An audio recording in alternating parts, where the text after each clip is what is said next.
یوم یدعوکم، یہ ہے قیامت کا ایک منظر. سبحان اللہ. بس آپ ایک اللہ سے دعا کر لیں کہ وہ جب کھڑے ہو نا قبروں سے نکل کر، وہ بڑا منظر ہو، تو آپ اس جہان میں ایک ایسے شخص کی حیثیت سے گئے ہوں جو خدا کی طلب کے لیے جو جہان بنا تھا نا، اس میں آپ خدا کی طلب کر کے گئے ہوں. اتنا خوبصورت منظر بھی ہے اور اتنا خوفناک منظر بھی ہے. ایک بہت مختصر آیت میں، یوم یدعوکم، جس دن وہ تم کو پکار لگائے گا. سبحان اللہ. قبروں میں پڑے جتنے ہیں اٹھ کھڑے ہو.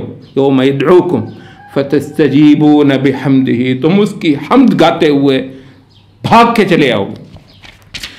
وتظنون ان لبثتم الا قلیلا، اور پورا یقین تم کو ہوگا کہ یہ جو پیچھے زندگی گزار کر آئے ہیں وہ تو کوئی تھی ہی نہیں، ایک لمحہ تھا. سبحان اللہ.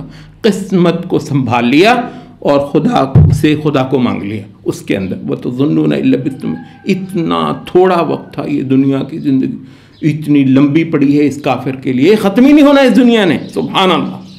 تو وہ کیا ہے، ختم ہوئی تو یوں کہ کوئی تھی ہی نہیں. وقل لعبادی یقولوا التی ہی احسن، میرے بندوں سے کہو کہ اعلیٰ سے اعلیٰ بات کیا کریں.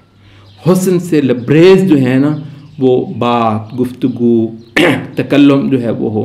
ان الشیطان ینزغ بینہم، بات یہ ہے کہ شیطان جو ہے وہ قلوب کے اندر بہت کچھ فساد ڈالتا ہے ان کے مابین.